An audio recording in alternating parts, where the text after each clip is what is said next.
बूढ़ी गुड़िया, बूढ़ी औरत की सरकार में एकमात्र पुरुष, हिंदुस्तान की राजनीति में गजब की शख्सियत साबित होने वाली कद्दावर प्रधानमंत्री इंदिरा गांधी को और न जाने क्या क्या नाम दे डाले गए थे।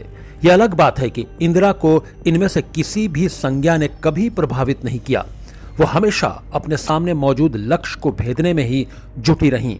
उसी इंदिरा गांधी को उनके ही सुरक्षा कर्मियों ने गोलियों से भून डाला था।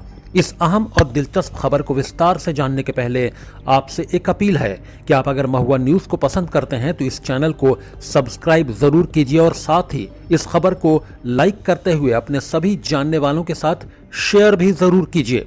आज जिक्र करते हैं उस तारीख यानी 31 अक्टूबर 1984 का, जिनकी प्रधानमंत्री इंदिरा गांधी की रक्षा की जिम्मेदारी थी।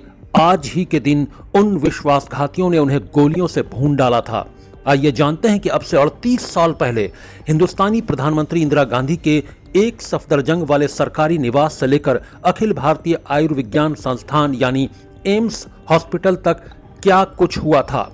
भुवनेश्वर उड़ीसा में जीवन के अंतिम और यादगार भाषण के बाद 30 से 31 अक्टूबर की रात इंदिरा गांधी वापस दिल्ली स्थित अपने सरकारी आवास एक सफदरजंग रोड, तब का प्रधानमंत्री निवास था, वहां लौट आई थीं। उस रात उनके बड़े बेटे राजीव गांधी की पत्नी सोनिया गांधी की तबीयत खराब थी, इसलिए सोनिया रात के वक्त जाग रही थी। आधी रात के वक्त सोनिया अपने लिए दवाई तलाश रही थी। सोनिया ने देखा कि उनकी सास इंदिरा गांधी भी जाग रही हैं, लिहाजा इंदिरा गांधी भी सोनिया के लिए घर के अंदर दवाई तलाशने में जुट गईं।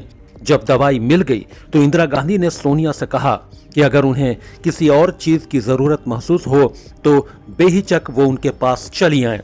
इंदिरा गांधी ने सोनिया से कहा कि वो जाग रही हैं। जैसे तैसे इंदिरा गांधी ने वो रात 30-31 अक्टूबर की मध्य रात्रि आंखों में जागकर काट दी। केसरिया रंग की साड़ी पहनकर वो घर से निकली थीं। इंदिरा गांधी 31 अक्टूबर को सुबह करीब 7:30-8 बजे तक इंदिरा गांधी वो तैयार हो चुकी थीं। उन्होंने केसरिया रंग की साड़ी पहनी हुई थी। उस दिन उनका कार्यक्रम बेहद व्यस्त था।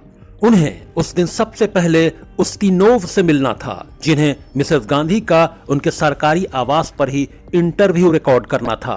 वे मिसेस गांधी पर एक डॉक्यूमेंट्री बना रहे थे। उस इंटरव्यू के तुरंत बाद ही इंदिरा गांधी की ब्रिटेन के पूर्व प्रधानमंत्री जेम्स कैलेगन और मिजोरम के नेता के साथ मीटिंग फिक्स थी।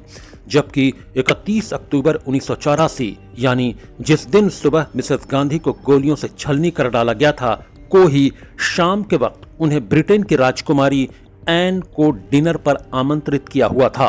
ब्रेकफास्ट करने के बाद प्रधानमंत्री इंदिरा गांधी सुबह करीब 9:10 पर अपने कमरे से सरकारी आवास के लॉन यानी अहाते में निकल कर आईं। उनके साथ थे निजी सचिव आर के धवन, सिपाही नारायण सिंह और रामेश्वर दयाल। इंदिरा आर के धवन से बात करते हुए बेहद सधे हुए कदमों से धीमी धीमी चाल में चलती हुई आगे बढ़ रही थीं। आर के धवन अब तक मिसेस गांधी को बता चुके थे कि उन्होंने राष्ट्रपति ज्ञानी जैल सिंह को दिल्ली पहुंचने का संदेश भेजवा दिया है। वो संदेश राष्ट्रपति को मिल जाने की पुष्टि भी आर के धवन कर चुके थे जब सुरक्षा गार्ड ने इंदिरा गांधी को गोलियों से भून डाला। राष्ट्रपति ज्ञानी जैल सिंह को प्रधानमंत्री इंदिरा गांधी ने इसलिए दिल्ली बुलवाया था ताकि वो भी उस शाम ब्रिटेन की राजकुमारी को दिए जा रहे डिनर में शामिल हो सकें। स्पेनिश लेखक ज़ेवियर मोरो सोनिया गांधी पर लिखी किताब द रेड साड़ी में लिखते हैं, आर के धवन और प्राइम मिनिस्टर इंदिरा गांधी एक अकबर रोड को जोड़ने वाले विकेट गेट पर पहुंचे ही थे कि वहां उनकी सिक्योरिटी में पहले से तैनात सिक्योरिटी गार्ड बेअंत सिंह मिसेस गांधी के ऊपर गोली चला देता है। बेअंत सिंह दिल्ली पुलिस का कर्मचारी था।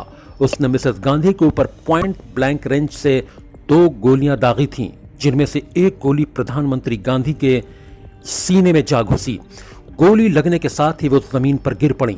बेअंत सिंह द्वारा चलाई गई वो गोली लगने पर मिसेस गांधी के जमीन पर गिरते ही उनके दूसरे सुरक्षाकर्मी सतवंत सिंह ने ऑटोमेटिक कार्बाइन में जितनी भी गोलियां मौजूद थीं वो सब प्रधानमंत्री के बदन में उतार दी। बाद में उन गोलियों की तादाद किसी ने 25 तो किसी ने 28 बताई। सब कुछ पलक झपकते हुआ था। लिहाजा ऐसे में जैसे ही समझ आया वैसे ही इंदिरा गांधी के साथ चल रहे रामेश्वर दयाल उनकी तरफ दौड़े तो हमलावरों में से एक सतवंत सिंह ने रामेश्वर दयाल के ऊपर भी गोली चला दी, जिससे वो मौके पर ही गिर पड़े। इंदिरा को गोली लगने के बाद अब तक एक अकबर रोड पर कोहराम मच चुका था। मौके पर दिल्ली पुलिस के अधिकारी दिनेश भट्ट भी पहुंच गए। वे गोलियों की आवाज सुनकर ही पहुंचे थे।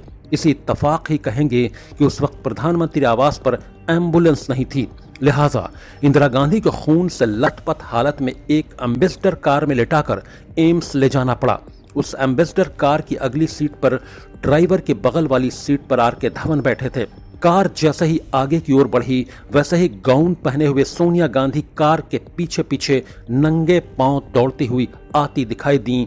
वे बोल रही थीं, रुको रुको, मम्मी की आवाज लगाती जा रही थीं।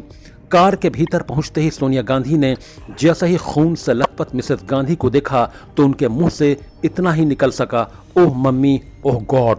सोनिया गांधी इंदिरा गांधी को लगातार नीम बेहोशी से जगाने की कोशिश में थीं, जबकि इंदिरा गांधी लगातार नीम बेहोशी के आगोश में ही समाती जा रही थीं।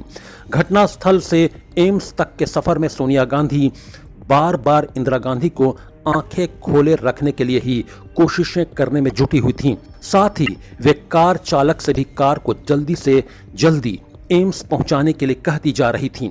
एम्स पहुंचने से पहले ही सोनिया गांधी का गाउन इंदिरा गांधी के खून से पूरी तरह रंग चुका था। सोनिया बार बार इंदिरा गांधी का चेहरा पोंछती जा रही थीं और कहती जा रही थीं, मम्मी प्लीज आप जागती रहिए, बस हम अस्पताल पहुंचने ही वाले हैं, प्लीज आप हिम्मत रखिए। सोनिया के मन में इस सब के बीच एक ही सवाल उठ रहे थे कि वे इस बेहाली के आलम में पति राजीव गांधी और बच्चों प्रियंका गांधी और राहुल गांधी तक उस लोमहर्षक कांड की जानकारी कैसे पहुंचाएं। इतनी देर में कार एम्स पहुंच चुकी थी, मगर वहां किसी को चूंकि पहले से कोई पूर्व सूचना प्रधानमंत्री को उस हाल में ले जाए जाने की थी ही नहीं। इंदिरा की हालत जानकर एम्स में हड़कंप मच गया था। लिहाजा जैसे ही एम्स में पता चला कि पीएम को गोली लगी हुई हालत में लाया गया है तो वहां हड़कंप मचा हुआ था। आनन फानन में doctor M Kapoor, doctor Guleria, doctor S Balaram भी पहुंच गए। 80 बोतल खून चढ़ाने के साथ ही अन्य तमाम भागीरथ प्रयास भी हुए, मगर प्रधानमंत्री इंदिरा गांधी का जीवन सुरक्षित नहीं करवा सके। हालांकि चिकित्सा में जुटे डॉक्टरों की टीम देखते ही ताड़ चुकी थी कि श्रीमती इंदिरा गांधी के हृदय के अलावा उनके बदन में बाकी और कुछ ऐसा नहीं बचा था जो उनमें जीवन की कोई किरण दिखा सके। दोपहर बाद करीब 8 बजे एम्स के 8वीं मंजिल पर मौजूद ऑपरेशन थिएटर के डॉक्टर्स ने जवाब दे दिया और उन्होंने आधिकारिक रूप से इंदिरा गांधी को मृत घोषित कर दिया। इन सब के बीच सोनिया गांधी बेचैनी के आलम में वेटिंग रूम में बैठी रहीं। उनकी मनोस्थिति को बयान करते हुए किताब में आगे लिखा है कि जब सोनिया वेटिंग रूम में भरी आंखों से बैठी थीं, तभी वहां इंदिरा गांधी की दोस्त पुपुल जैकर पहुंची। उन्होंने कहा, मुझे सोनिया सदमे में लगीं, वो कुछ बोल नहीं पा रही थीं। उन्होंने सोनिया गांधी से कोई और बात किए बिना उन्हें अपने पास मौजूद एक साड़ी दी, जिसे कुछ ही देर में सोनिया गांधी ने अपने खून से सने गाउन को हटाकर अस्पताल में ही बदल लिया था। प्रकाश पीयूष के साथ खालिद रजा खान, महुआ न्यूज, शिमला।